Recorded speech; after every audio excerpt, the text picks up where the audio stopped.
কিন্তু ঘটনা থেকে সেই জন্য আমি সরকারের কাছে দাবি রাখছি যথাযথ চিকিৎসা।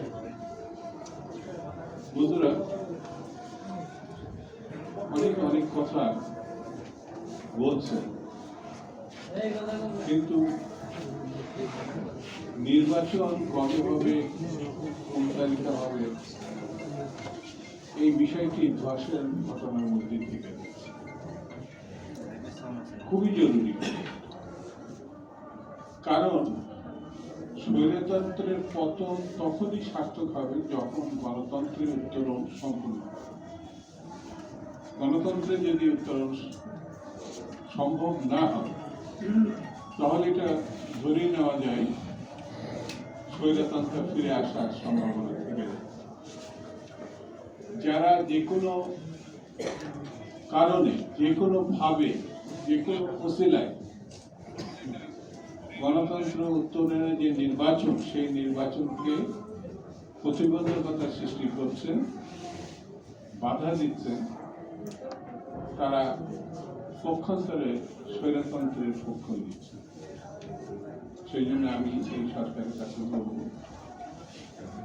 আপনারা রাজনৈতিক দল, বিশেষ করে বড় দল হিসেবে বিএনপির সমর্থন আপনারা পেয়েছেন, এখনো আছে,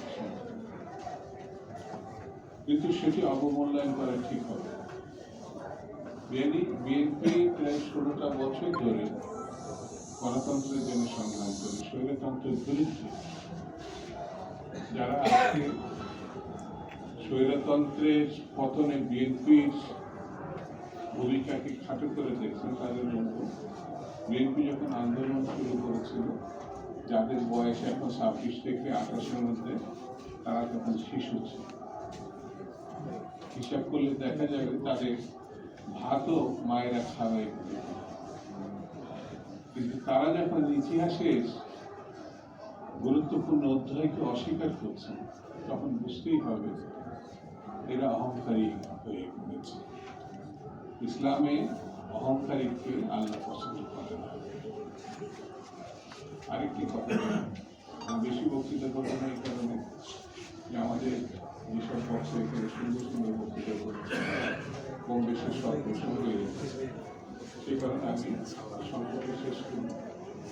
সেটি হচ্ছে মন্ত্রী পরিষদের পদমর্যাদা যারা উপদেষ্টা, তারা হত্যাকাণ্ডের সঙ্গে যুক্ত হচ্ছে।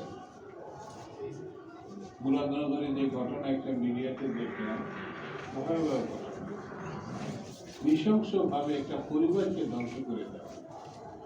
এর বিরুদ্ধে আর্থিক দুর্নীতির প্রসঙ্গ এসেছে। অনতি বিলম্বে তার পদত্যাগ করে তাকে আইনের আওতায় আনা উচিত। কারণ এরকম ভয়াবহ কোন খুনির উপদেষ্টা মন্ডল যদি থাকে, তাহলে সে আরো হত্যাকাণ্ড সঙ্গে যুক্ত হচ্ছে। সর্বশেষ 2 জন প্রতিনিধির আরেকজন সেও দুর্নীতির সঙ্গে যুক্ত হয়েছে, অস্ট্রেলিয়াতে সেটা প্রকাশিত। তার ব্যাপারেও অনন্ত বিলম্বে তদন্ত করা এবং তারও পদত্যাগ করা হচ্ছে।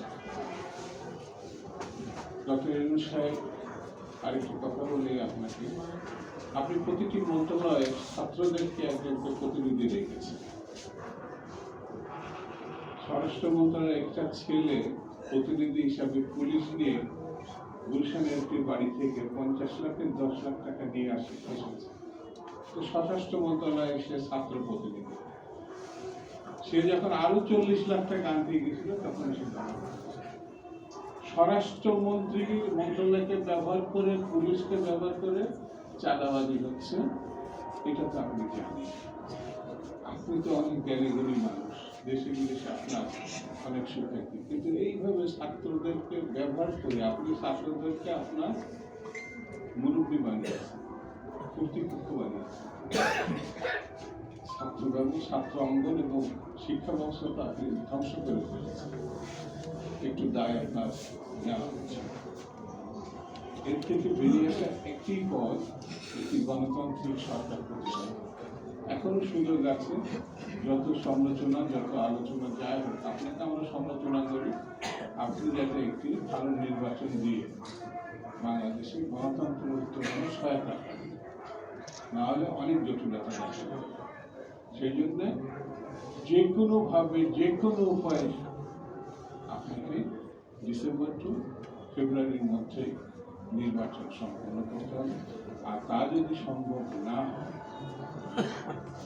এটা হুমকির কথা না, এটা আপনাকে সতর্ক করা।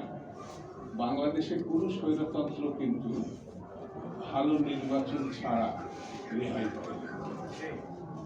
আপনি এখনো পর্যন্ত আপনার পথ খোলা আছে, আপনি কি ভালো নির্বাচন দিবেন, এটা জাতি প্রত্যাশা করে, আমরা প্রত্যাশা করি, এবং জাতিকে রক্ষা কবচ হিসাবে আমরা আপনাকে দেখছি। সর্বশেষ কথাটা হচ্ছে, যারা চাঁদাবাজি করছেন, দল গঠন করছেন এবং বিএনপির বিরুদ্ধে কথা বলছেন, তাদেরকে আমি বলবো এই সময় ভালো সময় আছে।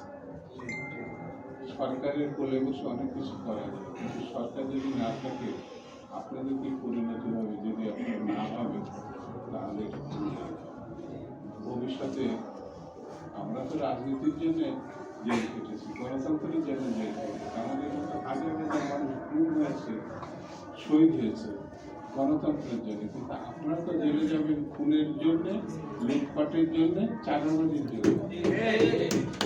একবার মাথার মধ্যে নেন। এখন আপনাকে ব্যবহার করে যারা উপদেষ্টা মন্ডলীর সদস্য এবং ক্ষমতা ব্যবহার করছেন, তারা কিন্তু আপনাদেরকে সেই সময় সহায়তা করবে না। এটার পাশে ভালো থাকবেন। খুদা হাফেজ। বাংলাদেশ।